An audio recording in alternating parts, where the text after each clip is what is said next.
सांगलीतल्या शिक्षकेची मरणोत्तर सामाजिक बांधिलकी मुख्यमंत्री सहायता निधीला 5 लाखांची देणगी. आपल्या मृत्यूनंतर आपली आयुष्यभराची पुंजी समाजाच्या कामी यावी या उदात्त भावनेतून सांगलीतील दिवंगत शिक्षिका हेमा विजय भडभडे यांनी एक आदर्श वस्तुपाठ घालून दिला आहे. त्यांच्या इच्छेनुसार त्यांच्या कुटुंबियांनी मुख्यमंत्री सहायता निधीसाठी 5 लाख रुपयांचा धनादेश जिल्हाधिकारी अशोक काकडे यांच्याकडे सुपूर्द केला. आणि या प्रसंगी मुख्यमंत्री सहायता निधी कक्षाच्या वैद्यकीय अधिकारी डॉक्टर मनीषा पाटील उपस्थित होत्या.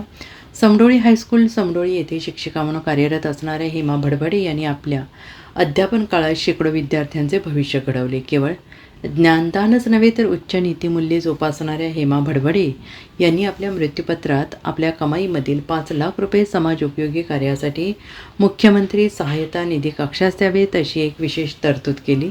आणि याच इच्छेचा मान राखून त्यांचे नातेवाईक केदार किशोर सहस्रबुद्धे आणि सौ भाग्यश्री किशोर सहस्रबुद्धे यांनी 5 मार्च 2024ला जिल्हाधिकारी कार्यालयात जाऊन मदतीचा हात पुढे केला.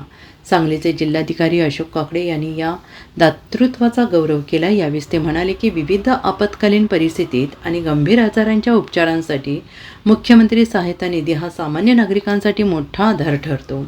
हेमा भडभडे यांच्यासारख्या संवेदनशील व्यक्तींमुळे समाजातील गरजू घटकांना मदतीचा हात मिळतो.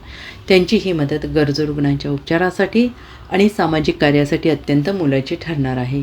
नागरिक, संस्था, उद्योजकांनी अशा प्रकारे स्वेच्छेने पुढे येणं गरजेचं असल्याचं त्यांनी म्हटलेलं आहे.